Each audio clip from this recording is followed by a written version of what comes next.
Hello mga mari, ngayon po ay magluluto na naman po ako ng gulay. Pero, sasahugan ko na naman po siya ng pork. So, ayan, mag-aadobo po ako ng sitaw na may kalabasa. At, meron na nga po tayo ditong sibuyas, bawang at kamatis. So, ayan, mainit na po ang mantika. So, tara, nilagyan ko po yan ng kaunting margarine. Ilagay natin ang sibuyas natin.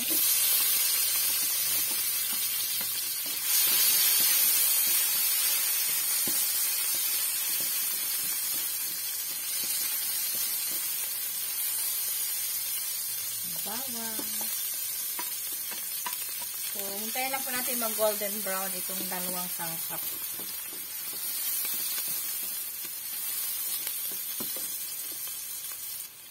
Ayan, mabango na po mga mare. Ilagay naman natin ang kamatis.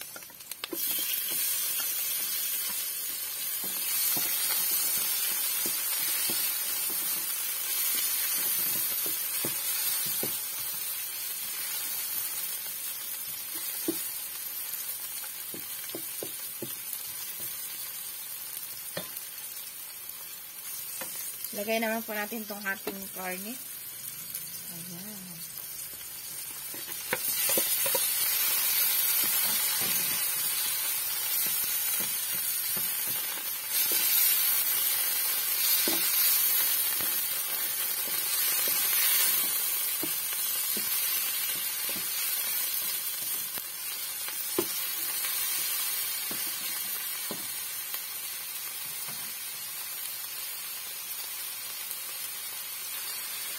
Mag-add po tayo ng Knorr cubes pork. Ayan.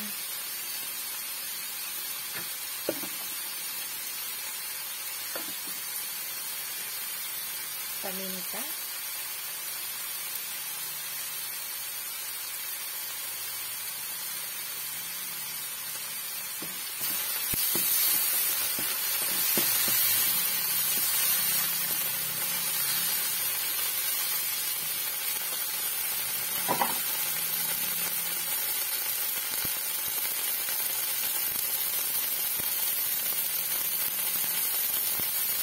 Kaunting asin.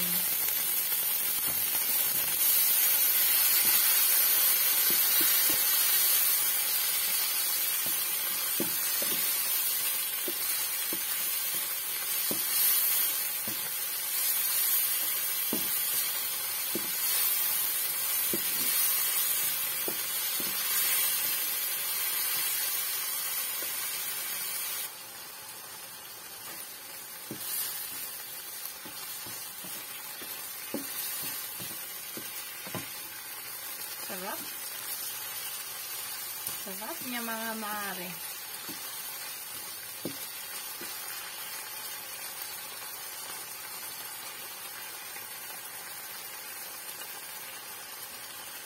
Ngayon po ay mag-add po tayo ng 1 cup na tubig. Yan. Para may sabaw. At tatakpan mo natin.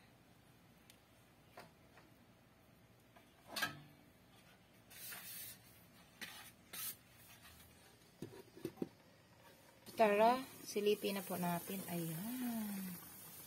So, ngayon po, mag-add lang po tayo ng kaunting toyo. Ayan. And then, ilagay na natin ang ating kalabasa at sitaw.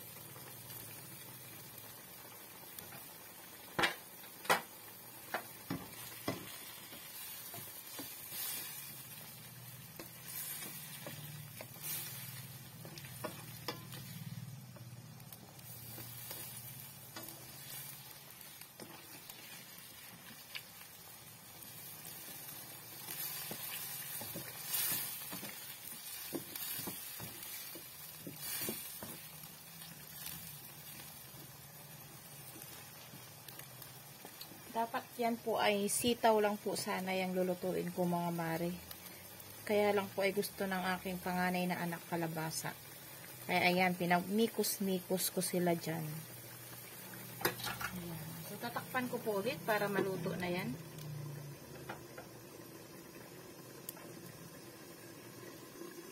So, sisilipin ulit natin. Ayan. At malapit nang maluto ang ating gulay.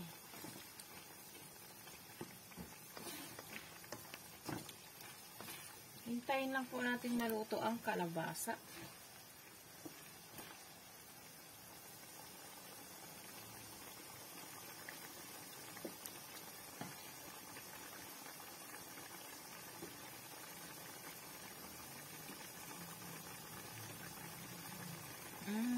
Luto na mga mare.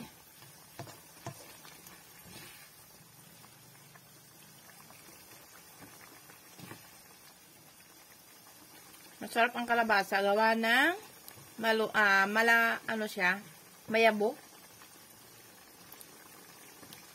Yummies. Yummies. Sarap.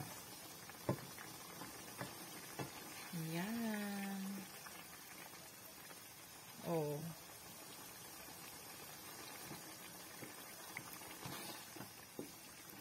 So, hibas-hibasin ko lang ng kaunti.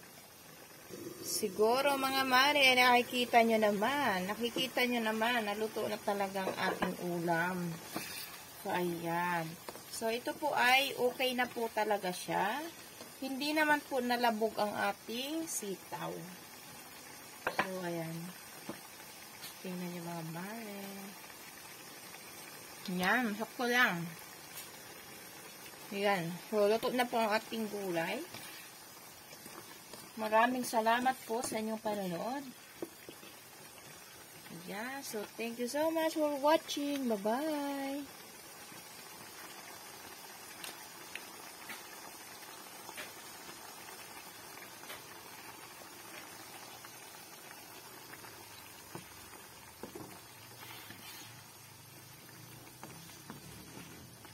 Yan, okay na po ito.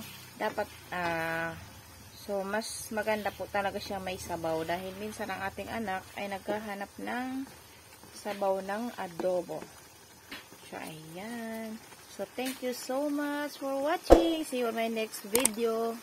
Bye-bye!